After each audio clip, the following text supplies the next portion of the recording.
A ver, yo siempre he dicho que ojalá y se abriera aquí en el canal del Congreso un programa de chisme político, porque Federico sería genial, el Federico Chapoy del Congreso, ¿no?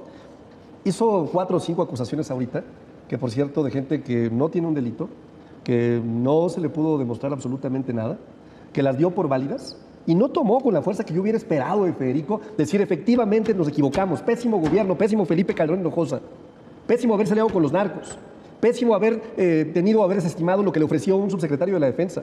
Ah, es que yo fui crítico. Uy, qué crítico. O qué poco liderazgo tenía Federico entonces, porque nadie le hizo caso, ¿no?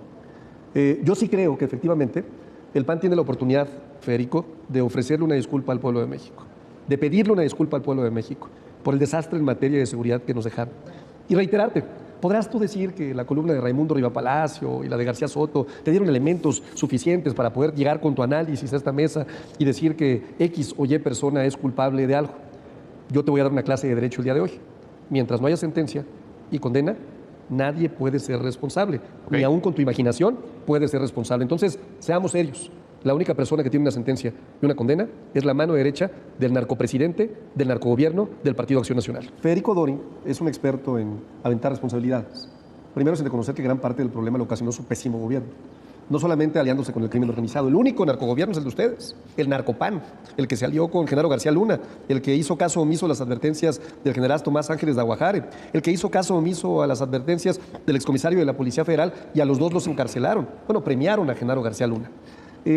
Y ya en esta mesa hablar de narcogobiernos, cuando son los únicos que se ha demostrado y que la Casa Blanca ha reconocido como que tuvieron vínculos con el crimen organizado. Lo dice incluso en un comunicado de la Casa Blanca, señala directamente a una persona que no es de 2006 el tema, que fue condenada en 2023. Y yo siempre he dicho que Federico no debería de llamarse Federico Dorin, sino Federico Polk, ¿no? ¿Por qué? Porque los conservadores desde la época del presidente Polk, en 1846, que es la primera vez que tenemos una intervención del gobierno de Estados Unidos, llevada a cabo por el 11º presidente de Estados Unidos, para quitarnos la mitad del territorio, ¿quiénes crees que votaron a favor mayoritariamente de anexar el 50% del territorio mexicano a Estados Unidos?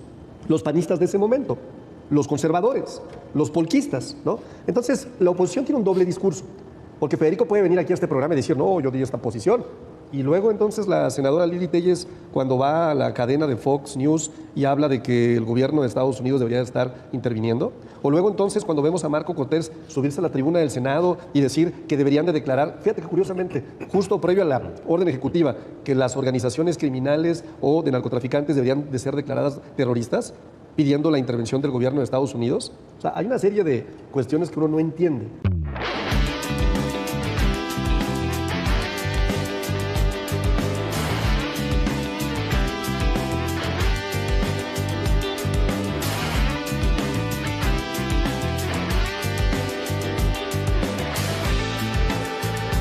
Tengo el gusto de recibir en este espacio a Arturo Ávila, diputado federal de Morena y vocero de la bancada. Bienvenido. Pedro, muy buenas noches. Un gusto de saludarte, por supuesto. Federico Dorin, diputado federal por el Partido Acción Nacional. Bienvenido.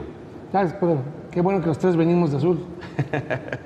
Hay varios temas que vamos a estar debatiendo a lo largo de esta hora. Empecemos con la relación binacional México-Estados Unidos en materia de seguridad. Esto a raíz de la orden ejecutiva que firmó Donald Trump en torno a una intervención contra los cárteles mexicanos, a los cuales él ya ha catalogado anteriormente como terroristas, y lo que está buscando es poder accionar incluso hasta en territorio mexicano.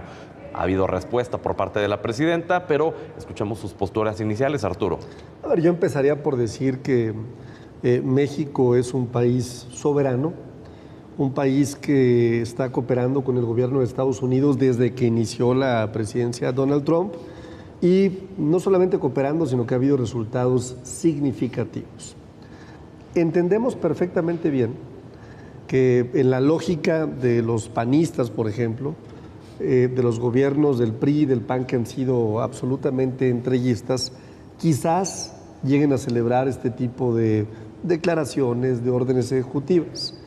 Pero nosotros siempre le apostaremos, una, a seguir con la colaboración respetando la soberanía; dos, a seguir participando de forma humanitaria con este grave problema que tiene el gobierno de Estados Unidos, sobre todo con el fentanilo. Cuando hablamos de apoyo humanitario, estamos hablando de un tema que nos parece fundamental. De acuerdo a datos de CBP, la reducción que ha habido de ingreso de fentanilo en el gobierno de la doctora Claudia Sheinbaum ha sido significativo, ha alcanzado cifras históricas. Pero no solamente eso, también el gobierno de México, en esta empatía que tiene con el gobierno de Estados Unidos y con el enorme problema de salud que ocasionaron las farmacéuticas a partir de una prescripción de medicamentos a diestra y siniestra por todos lados, pues tomaron la determinación tomamos la determinación finalmente de elevar en el catálogo de delitos a prisión preventiva oficiosa también la comercialización, la fabricación del propio fentanilo. Entonces me parece que es prematuro para poder hacer un juicio de valor. Ya hemos visto cómo funcionan las órdenes ejecutivas que firma el presidente Donald Trump. Me parece que no iremos ligados de ninguna forma a un conflicto diplomático de una magnitud tan importante o tan relevante, sobre todo en la lógica en donde ha habido una colaboración muy importante y sobre todo en donde ha habido resultados que contrastan con el pésimo gobierno que hizo Acción Nacional en su momento, o el PRI, por ejemplo. Federico, ¿cuál es la postura que asumes? Mira, la ventaja de debatir contra Arturo es que es tan predecible como su propaganda y mentira política. Descalificó la postura del PAN como si nosotros fuéramos gente que celebrara la orden ejecutiva. Tú sí estás bien informado, no como Arturo. Tú sabes que yo la condené públicamente. A ver, ¿yo qué sí acepto? Acepto la coordinación para combatir a los narcopolíticos, combatan al huachicol fiscal. También quiero que se coordinen los gobiernos de México y Estados Unidos para el fentanilo, para el huachicol fiscal, para las drogas. Pero yo he dicho y públicamente lo sostengo, no comparto la orden ejecutiva. ¿Y por qué no la comparto? Pues no, nada más por dos razones. Una, la Constitución de nuestro país, que yo sí la conozco, dice que no puede haber operaciones en México si no son aprobadas por el Senado. Y este Senado, en esta legislatura, ha aprobado ya algunas operaciones de elementos... Por toda capacitación, ¿no? Sí, pero podrían ser conjuntas. A ver, venimos de un sexenio anterior donde López Obrador corrió a los elementos de la DEA del país y se saboteó todo. El enlace que tenía la Secretaría de Marina, el que le apodan el Águila, que era el almirante de toda la confianza de los operativos, fue quitado de campo y lo sentaron en las bolsas administrativas. Ahora ya se ha retomado eso, bien dices, para efectos de capacitación. Si se aprueba, hacen operativos conjuntos, yo no tengo ningún problema en que se hagan.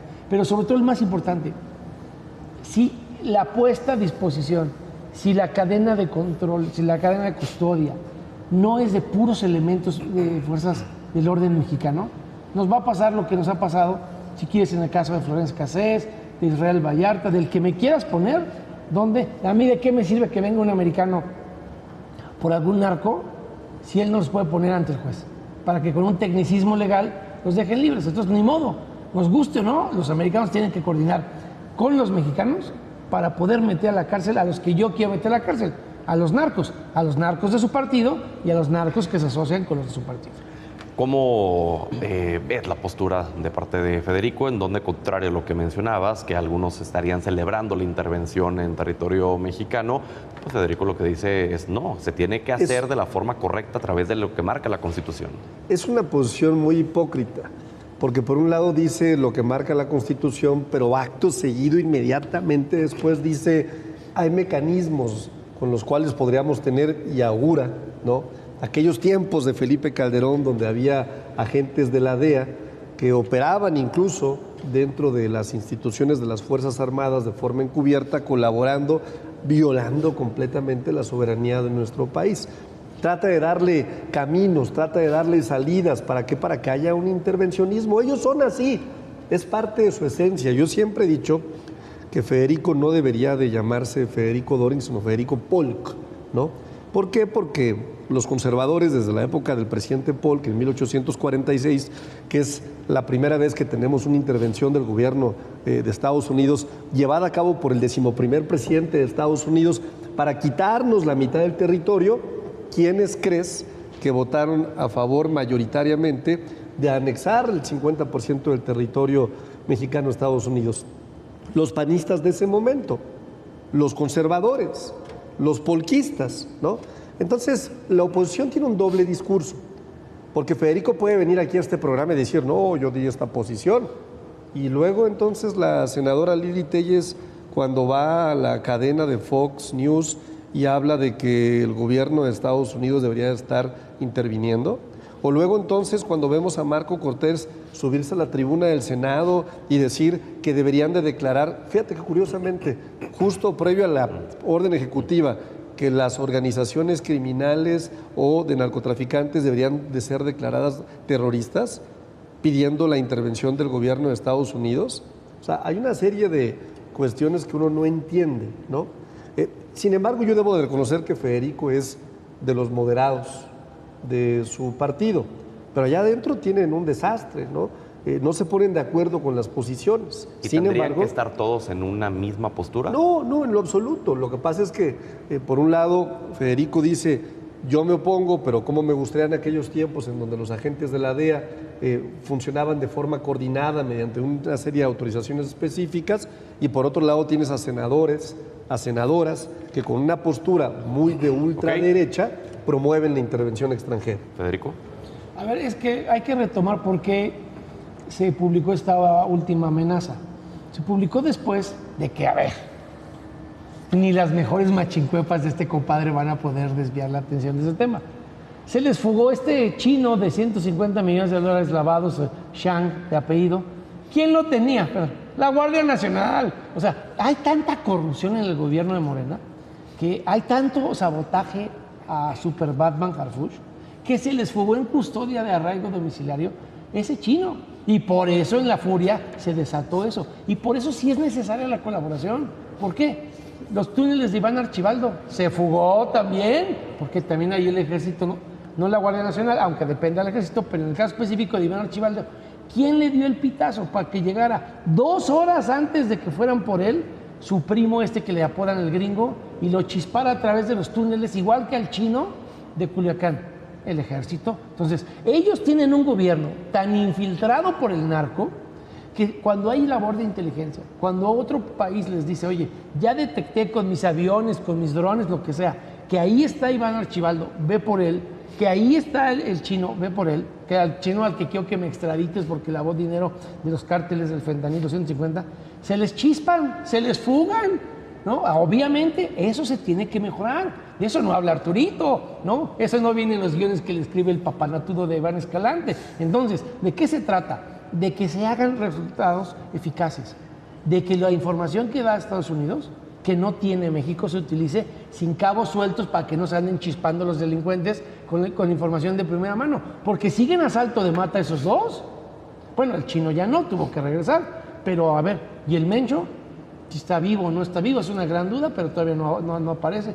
Y en estos 90 días lo que hay es una presión del gobierno de Estados Unidos de cosas que esas sí, yo las comparto. ¿Qué es? Que esos delincuentes no se pueden estar fugando cada vez que los ubican el gobierno de Estados Unidos y pide que los arreste el gobierno de México. Oye, Federico, mencionaba Arturo que en la época de Calderón sí operaban extrajudicialmente, sin los protocolos, sin seguir la propia Constitución, lo que mandata. ¿Eso no dio? fue así. En la época de Calderón lo que sí tenían era una oficina y con elementos que estaban aquí de tiempo completo generando inteligencia, que se coordinaban con persona que le apodan el águila de la Armada, pero no llevaban a cabo los operativos. Por eso yo mismo como panista te puse el ejemplo de Flores Cassés o de Israel Vallarta.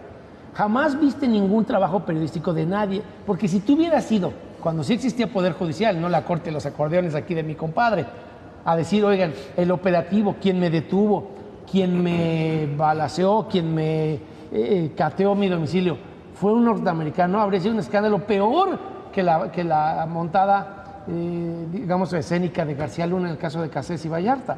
Eso jamás se pudo acreditar. Hay cosas que no se hicieron del todo bien en ese gobierno, sí, pero esa nunca pasó. Entonces, lo que yo quiero es que estén y que den información y que colaboren y que aquí también vayan a la cárcel. ¿Por qué le reclamo tanto la cárcel a los de Morena?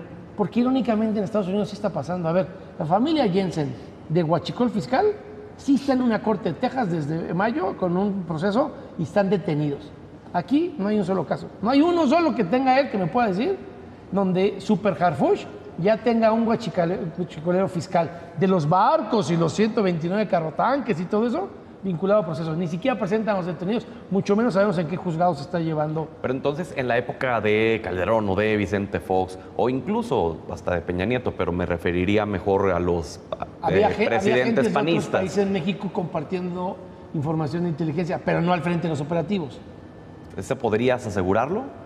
¿Que nunca intervinieron en un operativo los agentes de Estados Hasta Unidos? donde yo tengo conocimiento y hay trabajo periodístico, ni siquiera López Obrador jamás nos cuestionó por eso, nunca nadie nos criticó, ni siquiera Anabel Hernández. Se criticaba pues lo que era la porosidad de las Fuerzas Armadas, a veces vinculadas al narco, pero ni siquiera Anabel Hernández nos ha hecho esa imputación. ¿Arturo?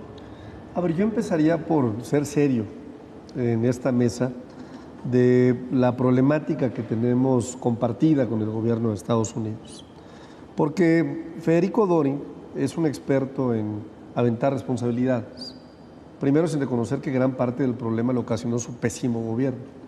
No solamente aliándose con el crimen organizado. El único narcogobierno es el de ustedes, el narcopan, el que se alió con Genaro García Luna, el que hizo caso omiso a las advertencias del general Tomás Ángeles de Aguajare, el que hizo caso omiso a las advertencias del excomisario de la Policía Federal, y a los dos los encarcelaron. Bueno, premiaron a Genaro García Luna. Y ya en esta mesa a hablar de narcogobiernos, cuando son los únicos que se ha demostrado y que la Casa Blanca ha reconocido como que tuvieron vínculos con el crimen organizado. Lo dice incluso en un comunicado de la Casa Blanca, señala directamente a una persona que no es de 2006 el tema, que fue condenada en 2023. Y cuando yo digo no hay que ser tan simples en el análisis, es porque el problema requiere un análisis geopolítico y un análisis de seguridad internacional y seguridad nacional interdisciplinaria. Primero hay que reconocer que el problema es un problema de salud pública en Estados Unidos, un problema grave de salud pública, que no tendrá fin en la medida en la que los propios norteamericanos no reconozcan que se tiene que atender la causa del problema. Me parece que por primera vez un presidente o una presidenta logra poner en la agenda de la discusión la importancia de atender la causa.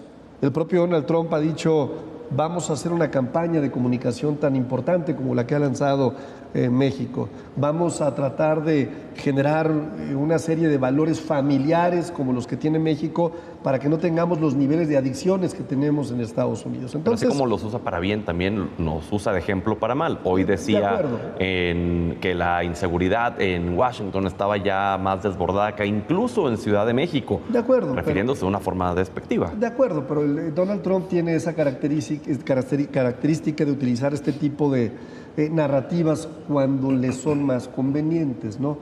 El objetivo claro de lo que quiere hacer Donald Trump con Washington es tener centralizado con las fuerzas federales la seguridad pública.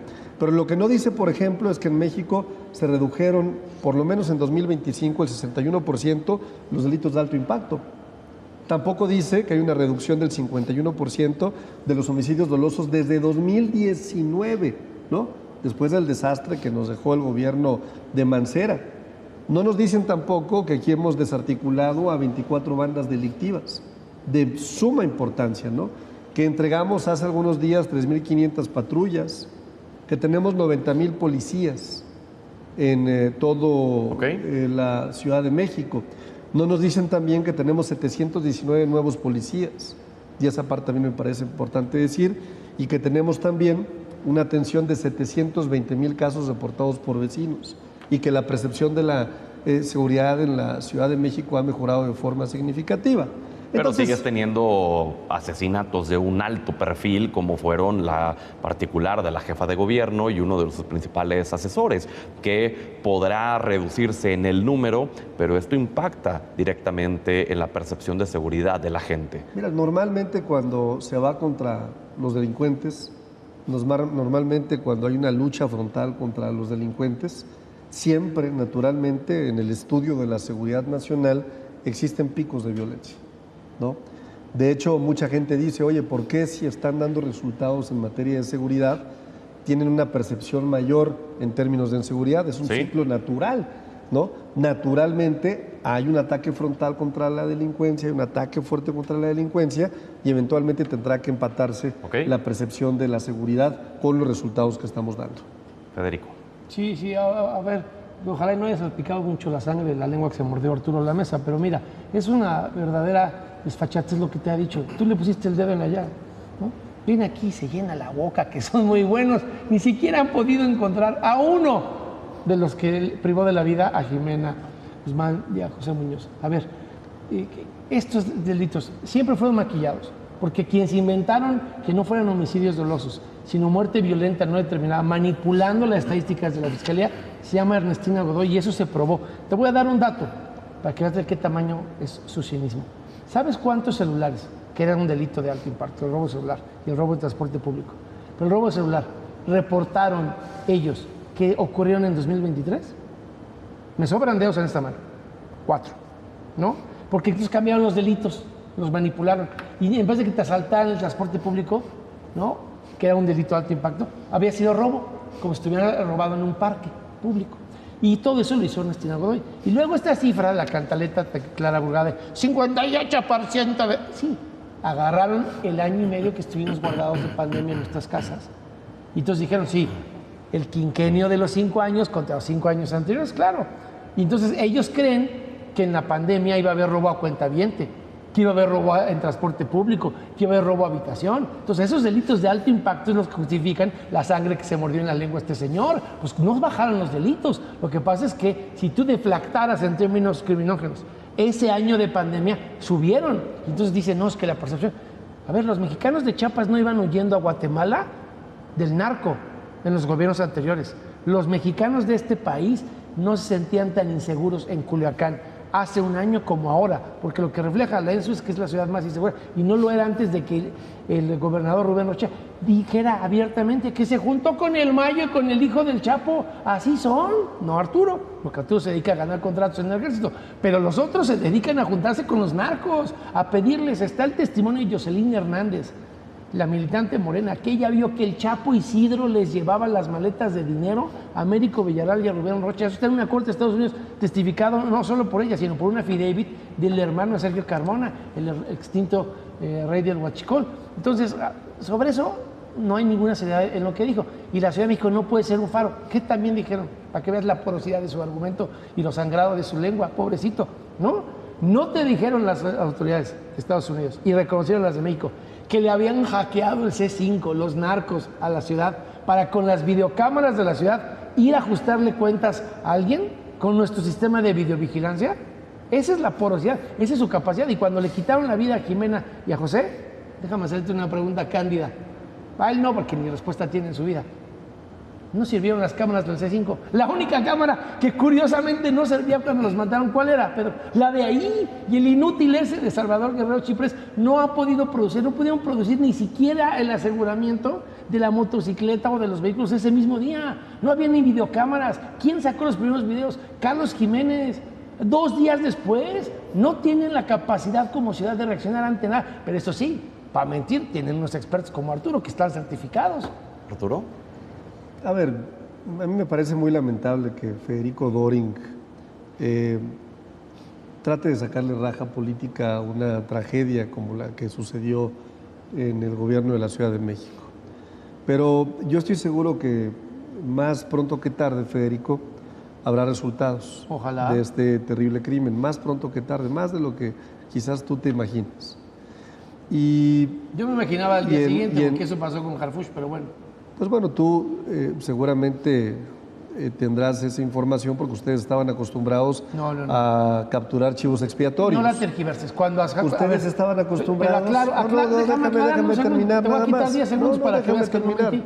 Cuando le dispararon a Harfuch, ese mismo día, no estoy mintiendo, ese mismo día que le dispararon a Harfuch, que fue al filo de las 7 de la mañana, a las 12 del día, había o no ya aparecido la Suburban blanca en la que habían huido los del camión de Redilas. Ese mismo día cuando le quisieron quitar la vida a Harfuch, el C5 sí servía, después ya no sirvió. A ver, vamos a esperar. Lo que yo quiero decir es que nosotros no fabricamos delincuentes como ellos sí lo hicieron. Si no, pues pregúntenle a Genaro García Luna nuevamente cuando provocó este gran montaje de la banda de secuestradores Los Zodiacos, en donde Florence Cassés fue detenida un día antes o 2 días antes, igual Vallarta, y estos armaron todo un montaje televisivo con Loret de Mola y hicieron todo un tema que no solamente provocó una disputa internacional en ese momento con el presidente de Francia, un tema en donde en 2005 Vicente Fox decide llevar a cabo eso con quien era entonces el director de la Agencia Federal de Investigación, y posteriormente Felipe Calderón se monta en su macho y dice voy a seguir adelante con este tema.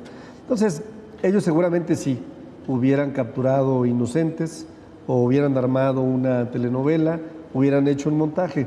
Lo que yo sí puedo adelantar es que se está haciendo de una forma responsable, de una forma que sin duda atiende muy bien la problemática de esta situación, y puedo adelantar que muy pronto habrá resultados. Quizás la gente que nos está viendo y escuchando dirá, bueno, ¿qué tiene que ver el asesinato de Jimena y de José con el tema que están dialogando de la relación México-Estados Unidos en materia de seguridad? Pues una de las cosas tiene que ver con el cártel infiltrando el Me parece todo que ver, porque este es el reflejo del poderío con el que se asume un cártel, no sabemos todavía cuál, pero el poderío con el que se asume al grado de atentar contra personas de funcionarios de primer nivel. Cuando pasó esto, mucha gente decía, caray, si eso le sucedió a funcionarios de primer nivel, a mí como ciudadano, ¿qué me espera? Hoy en día, después de que ya pasó un tiempo, un par de meses de este lamentable hecho, mucha gente también se pregunta, caray, si con ellos, que eran funcionarios de primer nivel, las autoridades todavía no han podido dar información, dar con los responsables, tener avances en las investigaciones, ¿qué nos esperará a nosotros cuando, ojalá Dios no lo quiera, nos toque un caso similar, Arturo? Pero yo empezaría por decir que tengo conocimiento de que tanto la Secretaría de Seguridad Pública de la Ciudad de México como la Fiscalía de la Ciudad de México, la propia Seguridad Pública, están actuando con mucha prontitud, con mucho profesionalismo y con la secrecía que merece un asunto como este. Tampoco nos podemos anticipar y pensar que hay un cártel atrás, es decir, no hay información, y me parece que la falta de información tiene que ver con que se está llevando a cabo una investigación. Sin caer en una especulación, pero tal nivel de planeación y de ejecución. Bueno, asume algo, pero no tenemos información. Yo reitero, yo le tengo mucha confianza a las autoridades de la Ciudad de México. Sé que es un tema prioritario para la jefa de gobierno, prioritario. Es decir, estas 2 personas eran personas del círculo más cercano y de confianza de ella. Y entiendo también, reitero, que dentro de muy poco tiempo habrá resultados. Siempre será muy lamentable un suceso como ese. Siempre será muy lamentable que alguien pierda la vida. ¿No? Exacto, donde sea. Siempre será muy lamentable. Por supuesto, un tema como este, con la magnitud que tiene, con la cercanía que tenían con Clara Brugada, pues siempre será algo que impacte. Pero yo diría, no politicemos un tema tan delicado como este y esperemos a que la autoridad dé resultados. Porque continuando con este entrelazamiento de los temas, Federico, quizás también, hay muchas versiones, muchos análisis de por qué Donald Trump toma ese tipo de decisiones, y algunos dicen, bueno, pues es que México ni siquiera puede llegar al fondo de los asuntos, por eso tengo que intervenir yo para quitarles ese problema y que Estados Unidos no se vea con la repercusión que termina teniendo. Yo entiendo esa hipótesis, no la comparto. Te voy a decir en donde sí hay una, pues no diría yo postura endeble, indefendible del gobierno de México respecto de este caso y otros. El de la maestra Irma de Veracruz. Claro. O sea, tú no tienes que ser de Estados Unidos, del país que seas. Si tuvieras como mexicano tantito decencia y militares en Morena, estarías avergonzado de que Rocío Nale miente y hace pasar a un médico por perito forense como si hubiera practicado la necropsia para engañar a la opinión pública y justificar un infarto inexistente. O sea, seas mexicano o extranjero, si así ves que esa es la seriedad, porque es la palabra que invocó Arturo, con la que se ven los asuntos, en este país, de las personas a las que el crimen organizado les priva la vida, sí te quedas con un agrio sabor de boca. Déjame pasarme a Reynosa un segundo, ¿no? Matan con una granada, ¿no? A propósito de narcoterrorismo, con una granada y balazos al delegado de la Fiscalía General de la República. ¿Qué va a ser la reacción de la presidenta y del Estado mexicano? No habló con Américo. No le dio el pésame a la viuda. No tienen ninguna pesquisa. Después, a los 3 o 4 días, se tienen al sicario. Pero igual que con Ciro Gómez Leiva. Y al autor intelectual, al guachicolero, cuando la línea de investigaciones guachicoleros, al que lo mandó matar, no, nada. Pero sí, como con Ciro, a los sicarios, ¿no? Pero al que los mandó ejecutar el crimen contra Ciro Gómez Leiva, por no hablar de Fernandito, ¿no? Entonces, este niño que por 1,000 pesos pierde la vida, cuando la familia estuvo buscando las autoridades del Estado de México y viene aquí a decir que son profesionales y que son serios y que dan resultados, y un niño de 5 años pierde la vida por 1,000 pesos, por esa fragilidad social y económica, porque no hay una autoridad en todo el Edomex que en 3 o 4 días sea capaz de ir a rescatar un niño que todos saben dónde está y la mamá está buscando el apoyo del gobierno federal. Eso, lo lleves al país donde lo lleves, es una percepción de que en muchas zonas de este país, por complicidad, por ineptitud, por corrupción o por narcopolíticos, las batallas las pierden los ciudadanos y las ganan los delincuentes. Arturo. Pues reitero, el cinismo y la hipocresía de la oposición es gigante. Yo a veces me sorprendo, ¿no? Porque gran parte del resultado de lo que hoy estamos viviendo tiene que ver con una pésima política pública implementada por los gobiernos del PAN. El único narcogobierno, pésima política pública. No tenemos la culpa de la mentira del infarto. El único narcogobierno. Tenemos la culpa de la falta de prontitud del Edomex. Cuando tú ves los datos, ¿no? Efectivamente hay una herencia de un desastre en materia de seguridad. Y no lo digo yo, lo dicen los indicadores. Todos los delitos, absolutamente todos los delitos del fuero federal han tenido un decremento, excepto la extorsión, de la cual ya lanzamos una estrategia específica para poderla atender todos. No, si lo van a atender con la seguridad que ha tenido el caso de Fernandito, ya sabes dónde va a parar. En la época del PAN, los secuestros, los robos a casa-habitación, los robos a transeúnte, los secuestros express, ya no oímos hablar de secuestros, ya no oímos hablar de secuestros express tampoco. Ya no oímos hablar de robo a transportistas como lo hacíamos en los gobiernos de ellos. Ya no saltan de las carreteras. Ya no oímos hablar de los ya robos. No saltan de las carreteras. Pero a ver, pero ve las cifras.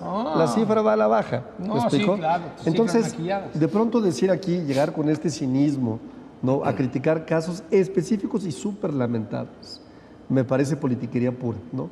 Porque sí, sin duda el caso de un niño es desgarrador. Sobre todo para los que tenemos hijos. O sea, entendemos el dolor y la profundidad del dolor de cualquier madre, de cualquier padre, de cualquier mexicano. Se entiende perfectamente bien, ¿no? Pero utilizarlo como un megáfono, como un amplificador para sacarle raja política, me parece de una sinvergüenza absoluta, ¿me explico? O sea, entiendo perfectamente que hay un problema allá afuera. Entiendo perfectamente que tenemos un problema de seguridad. Pero de allá que nos digas que no estamos haciendo lo que tenemos que hacer, que los indicadores no muestran, Federico, que efectivamente se está disminuyendo la actividad delictiva en nuestro país y que el 52% del problema se concentra en 7 estados de la República, en donde, por cierto, 2 pertenecen a Acción Nacional. Sí, efectivamente 3 pertenecen a Morena y 2 pertenecen a Movimiento Ciudadano.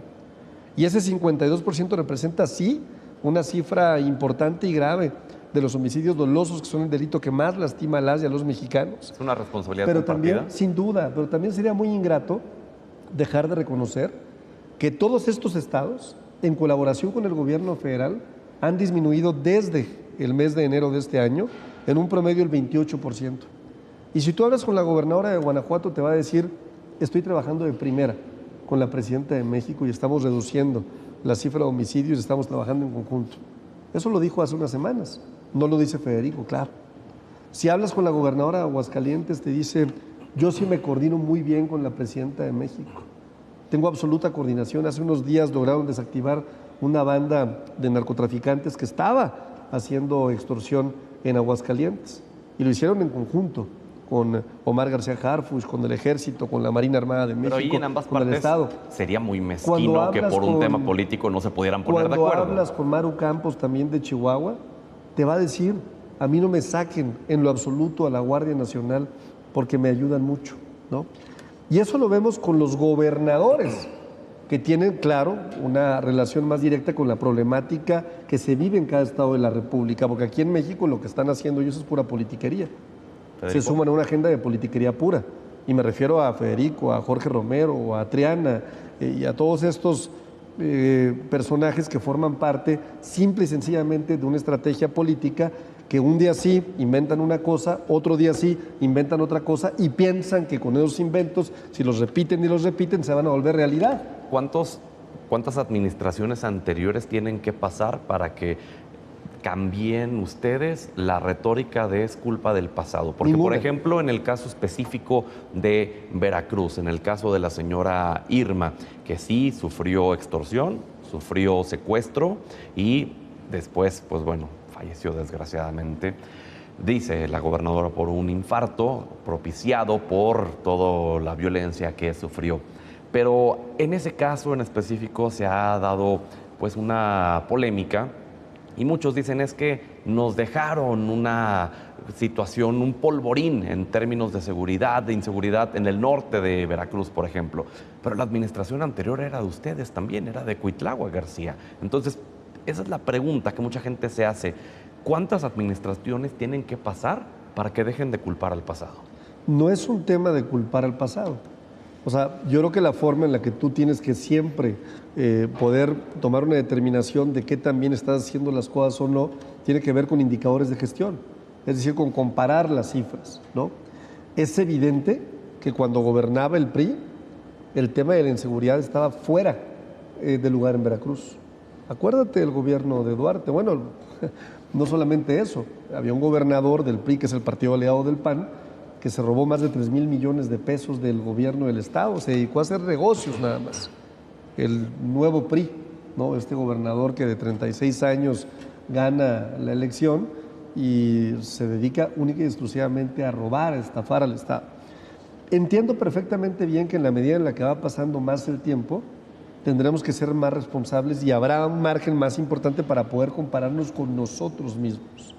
Pero incluso si hoy comparas la cifra de homicidios dolosos con nuestra gestión, con el año 2019, en todos los casos verás una tendencia a la baja. En todos los casos. Estamos hablando de que en 2019 alcanzamos el pico más alto de homicidios dolosos, 100.3. Y hoy estamos hablando que estamos en una cifra promedio de 70.2, si no me equivoco, una reducción significativa. Y yo no me voy a cansar de reiterarlo, las políticas públicas solo se pueden medir con tendencia estadística. Y la tendencia dice que fue incremental el desastre en materia de seguridad desde 2006 y que en 2019, con una clara tendencia aún más a la baja en 2024, se están dando resultados. Federico. A ver, pues es que la verdad es que suena hasta tragicómico escuchar a Arturo. No, ahora resulta que el pasado es el culpable de que haya mentido Rocío-Nale. Resulta que el pasado es el culpable de que las autoridades de la Edomex no hayan atendido la denuncia inmediata. O sea, todo culpa al pasado y como bien le dijiste, bueno, ¿y ustedes cuándo se van a hacer cargo? Nunca se va a hacer cargo porque no tiene la estatura política para hacerlo. Déjame refutar la mendacidad de lo último que mintió. En este periodo extraordinario, Pedro, la única proposición, la única que alguien llevó a la Cámara, la llevó Ernesto López Portillo, el encargado de este estudio de investigación de combate al delito de la Universidad Iberoamericana. Proponía la creación de un organismo ciudadano, como en los países que sí tienen eficacia, para monitorear la estadística criminógena, para que sea confiable, para que no suceda lo que denuncia Rubén Moreira, que matan al delegado de la Fiscalía General de la República y durante 3 días no se registra la muerte en Tamaulipas, porque ellos mienten y cuando presentan las cifras diarias de las mañaneras de la desinformación, no aparecía la muerte del delegado. Y luego aparece no como homicidio doloso, sino como muerte violenta vinculada a otra acción. Les pasaron el mismo mecanismo de Ernestina a Adán Augusto y a todos los gobernadores de Morena, porque cuando Adán Augusto se quiso defender en haciendo ridículo a la Arturo Ávila el miércoles pasado en el Congreso, le salió igual de mal el tiro por la culata, porque digo, no bajaron los delitos, no bajaron los delitos, bajaron los homicidios que reportaste porque subieron tus apariciones, y a eso quiero llegar. La votaron en contra. ¿qué es lo que ha crecido como espuma de cerveza en este sexenio? Las desapariciones. ¿En Teuchitlán han podido sacar algo? Tienen detenido al Chonor igual, al guachicolero de Movimiento Ciudadano.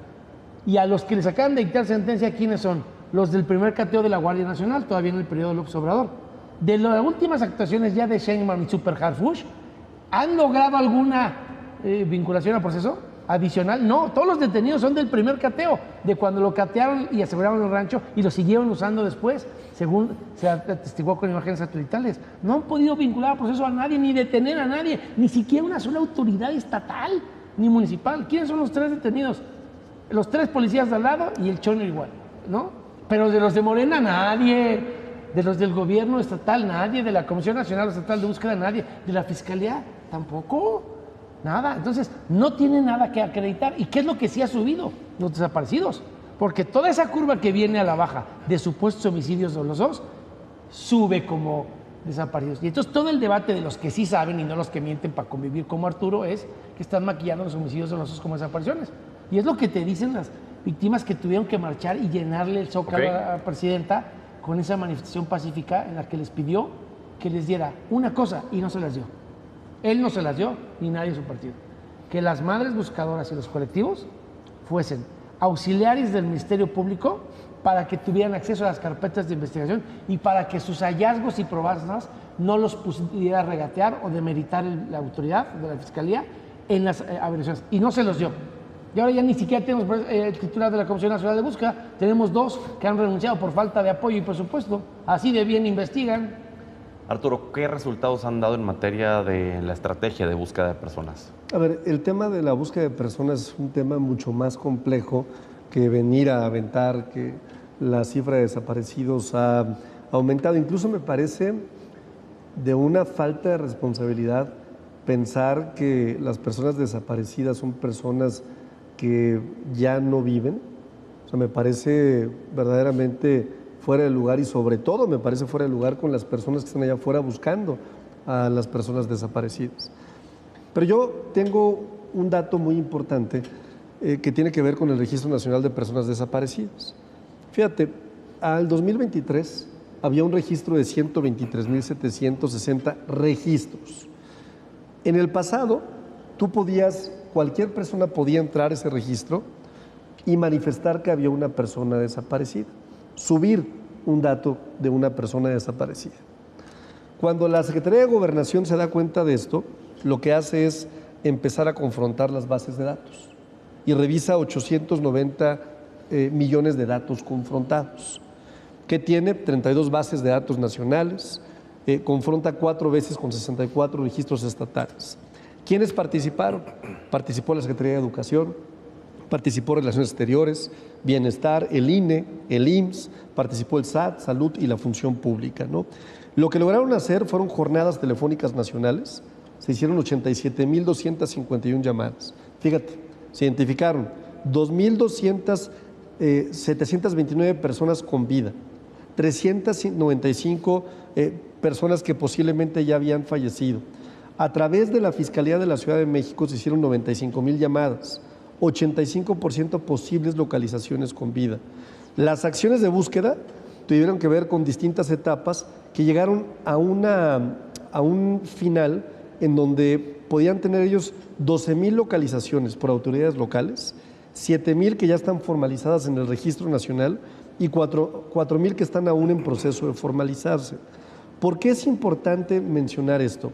Muchas de estas personas localizadas, ¿no?, tienen ya registros sin identidad confirmada. ¿Sí me explico? Es decir, la localizas y no tiene identidad confirmada. Otra, muchas de estas personas, son 24,271, fueron localizadas en ese momento, 6,000 en una visita casa por casa, 4,968 por informe de defunción, 12,000 informados por autoridad local y 335 en centros penitenciarios, 19,258 con indicios de actividad, vida o fallecimiento por llamada de algún familiar, pero que no se ha ido reportado. Y no lo puedes quitar de la base de datos, evidentemente, pero que hay indicios. 11,000 registros sin identidad confirmada, es decir, caracteres, números. O sea, suben allá arriba el 777 norma, o sea, sin tener un dato correcto, 47,000 registros sin nuevos teléfonos, direcciones o datos de contacto para continuar la búsqueda y 21,000 reportes confirmados, ¿no? Digamos, estos registros por lo menos te dan de alguna forma una radiografía de que no puedes ver con una simpleza como la que ve la oposición la información que surge de este registro de búsquedas, que tiene una parte que efectivamente son registros que solamente son datos, son números, que no lo puedes borrar porque implicaría para la gente que está buscando a alguien seguramente algo que generaría ciertas dudas. Tienes 24,000 indicios de personas que sí tienen una referencia, de que sí, yo vi a Juan, yo lo localicé, pero que tampoco puedes quitar de la base de datos porque no puedes cerciorarte que efectivamente apareció o desapareció, ¿no? Entonces, reitero, más mesura cuando se hable de personas desaparecidas porque requiere un análisis mucho más completo. Federico, ¿qué opinas de los datos que dijo Arturo? No, que qué buen acordeón trae ahí en su celular, porque es lo único que sabe, leer las mentiras del gobierno. A ver, vamos a decir la realidad. Yo no traigo acordeones, no me anda soplando el gobierno que venía a traer a la mesa. Una de las causales, tú sabes, no como Arturito, para quitarle la visa a Marina del Pilar fue que andaba ocultando unas fosas en Tijuana. Eso no lo dije yo, lo dice Adela Navarro, el semanario Z, que se enteraron las autoridades de Estados Unidos que había una fosa y que la obstaculizó. Eso hace que todo lo que dijo sea letra muerta. En Teuchitlán no hay absolutamente un grado de avance. ¿Qué dice Ceci Flores? Porque él te habla de estadísticas. Yo te hablo de los colectivos, de la gente que sí se está jugando el pellejo, que hace la labor que no hace su gobierno, porque entran a esos ranchos o a esas partes del territorio nacional a buscar a los desaparecidos. Si supiera tantito, sabría que siempre es con pitazos de un detenido, porque ¿con qué pitazo van a buscar a un desaparecido o los restos de un desaparecido que fue, digamos, matado, asesinado, descuartizado por el narco? Pues con un detenido, con alguien que por conmiseración les da un tip. Y se meten como a Teuchitlán, que se metieron a la brava sin saber si te van a recibir con plomo o quién te va a recibir ahí. Ellos hacen la labor que no hace el Estado. Y yo no oigo un solo caso de esos. A ver, tú estás muy bien informado. ¿Ubicas uno solo que haya salido a decir, no, muchas gracias? Finalmente se detuvo a esta persona, finalmente se encontró a mi hijo, a mi hija, a mi esposa, a la persona. O sea, la gente que se dedica toda su vida, los Guerreros Unidos de Jalisco, siguen buscando en Jalisco, siguen encontrando huesos.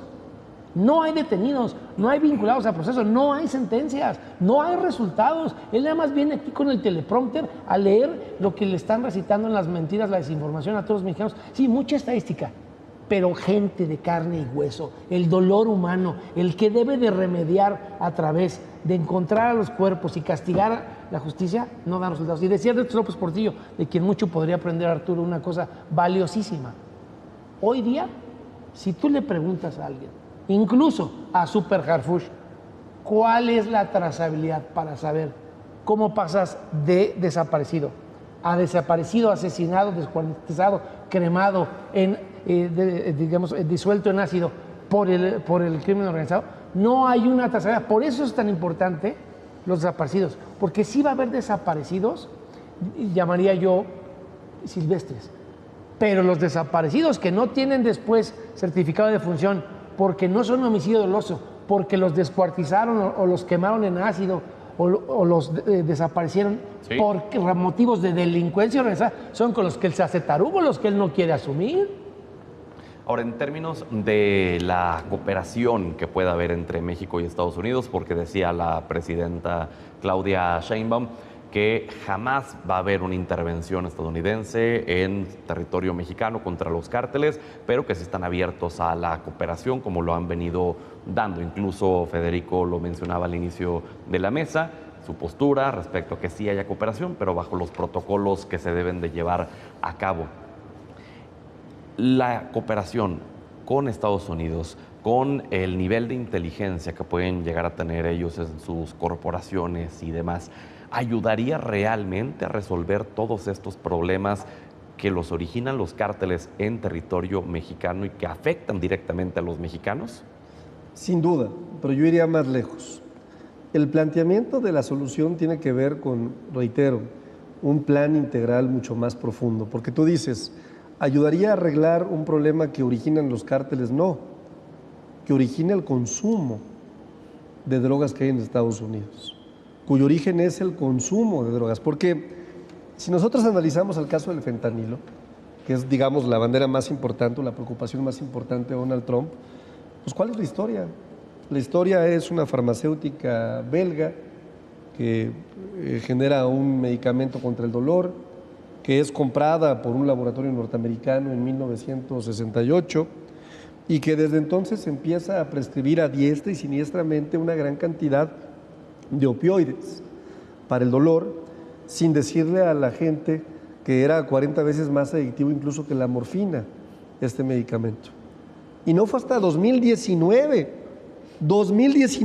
Pedro, cuando la FDA dice, oigan, espérense, este medicamento tiene un grado de adicción gravísimo y entonces se prohíbe su comercialización, pero evidentemente se genera un enorme mercado secundario. Lo que dices es que primero Estados Unidos arregle su problema de consumo y entonces ya después México arregla lo suyo. No, es que si no es una aspirina. O sea, lo que te quiero decir es, mientras, a ver, hay dos fronteras, Canadá y México. Pero si no es hay un Estados mercado, Unidos... Hay un mercado primario de drogas, el más importante del mundo. Hoy estamos hablando del fentanilo. Pero si no es Estados Unidos el que lo consume, los cárteles terminan enviándolo a otras regiones del mundo. Sustituyen al comprador. Pero lo que te quiero decir es que sí tenemos que verlo como una solución integral.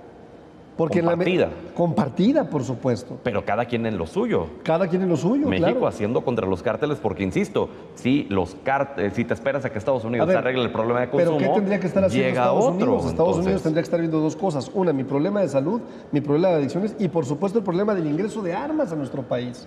Oye, Pedro... Que es un tema que han planteado en las llamadas. Lo incluso, hemos planteado permanentemente. Solo a los inútiles del PAN se les pudo haber ocurrido, mediante la operación Rápido y Furioso, armar a los delincuentes.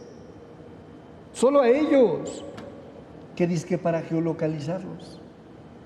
Imagínate el grado de ineptitud de la política pública de los de Acción Nacional. No, pues sí, mándennos armas. Vamos a repartirlas a todos los criminales. Vamos a armarlos. El gran pico de incremento de los homicidios dolosos viene a partir de la operación Rápido y Furioso, de la cual tuvimos conocimiento hasta que no hubo el asesinato de un agente justamente de Estados Unidos. Federico. Problema compartido. A ver, otra clase gratuita de historia para Arturo. Ya medio ahí se barnizó un poco, pero le falta todavía más. A ver, la operación de Rápido y Furioso no fue una propuesta del gobierno de México, sino de la Agencia de Tabaco, Consumo y Drogas de Estados Unidos. Y lo que hay que decir, porque está en la demanda de Ebrard, si hubiera leído tantito no diría tanta babosada. La demanda de Ebrard, la que perdió en la Suprema Corte de Estados Unidos, reconoce el verdadero problema. Contra las armerías. Claro, tú sí sabes. Por eso me gusta platicar contigo y no con este distractor que tengo al lado. A ver, ¿qué dice la demanda? El problema no es Rápido y Furioso. El problema es cómo se cambió la ley con Bill Clinton para que las armas de alto poder se pudieran vender a cualquier ciudadano americano sin los covenants o restricciones que había anteriormente. Es un problema de que la NRA, la Asociación de Rifles Americanos, es una industria económica, política, con cabildeo y con posiciones en el Congreso. Esa es la verdad del asunto. Que ha financiado presidentes, claro, que sin ellos no pueden llegar a la presidencia. Y es un error del PAN haber aceptado ese operativo, por supuesto que sí, pero no es la mentira que él dijo. O sea, que hay que decir cuando no es la verdad. Cuando se va a decir que alguien se equivocó, hay que decirlo con sinceridad. Oye, entonces, pero ya que estás hablando con sinceridad, con la autocrítica que sueles tener, Federico, ¿qué de todo lo que vive hoy en día México en torno a los cárteles sí es atribuible al Partido Acción Nacional en el gobierno de Calderón y en el gobierno de Fox? A ver, el gobierno de Fox, el problema no fue tan grave, salvo la primera fuga del Chapo, ¿no? Porque tenía porosidad en las cárceles. En el gobierno de Calderón, pues la verdad es que recuerda tú, porque es otra clase gratuita, que en el conflicto postelectoral, cuando huele el crimen organizado, que Calderón no se podía sentar en la silla. Y cuando López Obrador andaba buscando la revuelta para que no hubiera presidente y se hubiera un interinato con elecciones extraordinarias, ahí es donde empieza el crimen organizado a decapitar y a descuartizar gente para empoderarse en ese vacío de poder que ellos generaron. Entonces, ¿qué hizo el error de Felipe? Haber confiado en García Luna. El único que era honorable era José Santiago Vasconcelos. Y los que me conocen bien, no como él, saben que yo siempre fui crítico de Genaro García Luna toda la vida, desde que estaba en la FI. Ese fue un error por el que tendrá que responder Felipe en la historia. ¿Qué es lo que hay que hacer ahora? ¿No? Confiscarles el dinero. El que hayan quitado al inútil de Pablo Gómez de la UIF es una oportunidad de oro para poner a alguien que sí les confisque bienes, porque en donde más podemos coordinarnos con Estados Unidos es en buscar el dinero mal habido de estos delincuentes. No le cancelaron la remesa al Banco de Bienestar, al banco que crearon en el gobierno para lavarle el dinero al fentanilo, ya no pueden mandar remesas porque andaban lavando el dinero al fentanilo. Al Alfonso Romo, cuando ya los cacharon en Vector, fue a través del Banco del Bienestar. Entonces, si agarramos y las criptomonedas y las operaciones financieras de lo que se consume allá con lo que se produce y a través del trasiego se lleva allá, vamos a tener más eficacia. ¿Cuál es la diferencia entre nuestra cultura de combate al delito y la de allá? La de allá hacen grandes arrestos para confiscar dinero, para quitarles el dinero mal habido y que dejen de operar. En México eso casi no pasa. En México, aún con las sentencias, el dinero confiscado no existe. Si nosotros avanzamos, si eso lo hacemos bien con Estados Unidos, para desarticular financieramente a los narcos de este país, aunque muchos de sus amigos van a perder sus patrimonios, pero ese ya es problema de él y de sus amistades personales, eso es lo que hay que hacer. Y en eso sí tendríamos que exigir mejor coordinación para también nosotros. Nos toca en base de un tratado un porcentaje de todo lo que le vayan a decomisar a Ovidio, al Chapo, a Caro Quintero, todos estos que están cantando en las cortes de Estados Unidos, de ese dinero nos toca por ley un porcentaje. Eso está firmado en un acuerdo que nosotros dejamos para que tú aprendas y un día lo puedas buscar y consultar. Solo para redondear y ver si entendí bien, entonces asumes una responsabilidad del gobierno de Calderón por haber confiado en García Luna. Ese fue un error histórico, claro, sin duda. Pero sí es entonces, bajo ese mismo dicho, que en el gobierno de Calderón se asentaron las bases del poderío de los cárteles hoy en día en el país. Sino por culpa de un cambio en la legislación de Estados Unidos. O sea, si Bill Clinton no Más hubiera... bien, o por culpa de García Luna. No, ¿por qué no? Porque, a ver, políticos que habían pactado con el narco habían existido Pero antes. un secretario de seguridad Claro. que haya dado todas las condiciones. También existieron antes, no se nos olvide el general Rebollo, no se nos olvide su amiguito Cienfuegos. O sea, a ver, políticos que han pactado con el narco al más alto nivel ha habido antes y después de García Luna. Entonces ese no es el problema. El problema es que quién armó a los capos y a los narcos por encima del ejército. Cuando tú ves el video del Mencho y los camionetones esos, ¿de dónde sacaron ese poder militar? O sea, de las reformas en Estados Unidos, esas no son culpa de ningún mexicano, por mucho que sea un mitómano Arturo, ni siquiera eso es capaz de sostener. ¿Arturo? A ver, yo siempre he dicho que ojalá y se abriera aquí en el canal del Congreso un programa de chisme político, porque Federico sería genial, el Federico Chapoy del Congreso, ¿no? Hizo 4 o 5 acusaciones ahorita, que por cierto de gente que no tiene un delito, que no se le pudo demostrar absolutamente nada, que las dio por válidas y no tomó con la fuerza que yo hubiera esperado de Federico decir efectivamente nos equivocamos, pésimo gobierno, pésimo Felipe Calderón Hinojosa, pésimo haberse aliado con los narcos, pésimo haber haber desestimado lo que le ofreció un subsecretario de la Defensa. Ah, es que yo fui crítico. Uy, qué crítico. O qué poco liderazgo tenía Federico entonces, porque nadie le hizo caso, ¿no? Yo sí creo que efectivamente el PAN tiene la oportunidad, Federico, de ofrecerle una disculpa al pueblo de México, de pedirle una disculpa al pueblo de México por el desastre en materia de seguridad que nos dejaron. Y reiterarte, podrás tú decir que la columna de Raimundo Rivapalacio y la de García Soto te dieron elementos suficientes para poder llegar con tu análisis a esta mesa y decir que X o Y persona es culpable de algo. Yo te voy a dar una clase de derecho el día de hoy. Mientras no haya sentencia y condena, nadie puede ser responsable. Ni aún con tu imaginación puedes ser responsable. Entonces, seamos serios. La única persona que tiene una sentencia y una condena es la mano derecha del narcopresidente del narcogobierno del Partido Acción Nacional. Federico, y contigo terminamos. Mira, la verdad es que no le guardo ningún rencor a Arturo. Me dice eso porque está desesperado, pero mira, al tiempo. Nos vamos a ver aquí, vamos a ver cómo ha evolucionado el tema de las sentencias de los narcopolíticos. Y tú con cuántas llegas a los próximos programas. Pero mira, seamos sinceros. Nosotros no vamos a caer en las provocaciones. Ellos saben perfectamente que están metidos hasta acá con el narcotráfico. A los que les quitan las visas son a ellos. A los que no los dejan entrar a Estados Unidos y ya no van a vacacionar a Estados Unidos en Europa son ellos.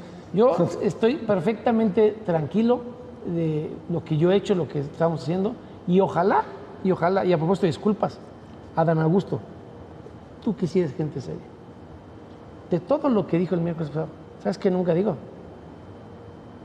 Me equivoqué con Hernán Bermúdez, abusó de mi confianza, fue un error, ni para eso le alcanzó, viene aquí a criticarme a mí en su desesperación, yo lo entiendo, pues le ha ido muy mal el día de hoy, va más flagelado que un yogurt en transporte público, pero ese no es el tema. El tema es que ni siquiera le alcanzó para reconocer el error. Nosotros sí reconocemos el error y pues decimos, y que respondan ante la justicia solito.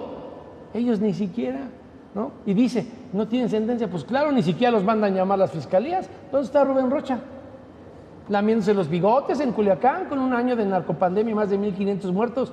Un gobernador que reconoció que se juntó con los narcos y al que Gertz dijo que manipuló la escena del crimen de Melesio Cuen. No lo dice Federico Doring, lo dice Gertz, y ni así le aplican la ley a él o a Sonia Bruna, la exfiscal. Okay. A propósito de desaparecidos, una última pregunta de tarea para el siguiente programa.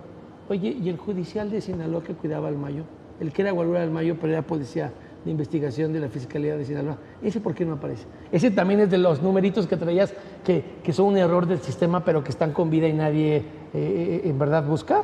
Es un análisis más profundo, creo, Federico. Ojalá y de veras en el tema de los desaparecidos, que es un tema importante, un tema que no deberíamos de politizar, un tema del que no deberías de sacar raja política porque hay gente que sigue buscando a sus seres queridos. Y que busca a nosotros, si no la próxima vez tengamos a lo mejor un debate muy específico y muy claro, con pero cifras, no con datos reales. Déjame tomar la palabra porque la verdad es que hay que aprovechar, ¿no? Cuando el adversario se pone a pechito, pues no la puedes dejar pasar. ¿Por qué no hacemos un debate de desaparecidos? Pero te traes madres buscadoras y sociedad civil. A ver de qué cuero salen más correas, si de su demagogia política o de la verdad que yo sostengo y sienten los mexicanos. Diputados, gracias por haber Muchas estado gracias, con nosotros. Pedro, gracias Arturo, Federico. gracias Federico y gracias principalmente a usted por habernos brindado el honor de su sintonía. Suscríbete, dale like, déjanos tu comentario. Síguenos en YouTube, Facebook, TikTok e Instagram. México en Transformación.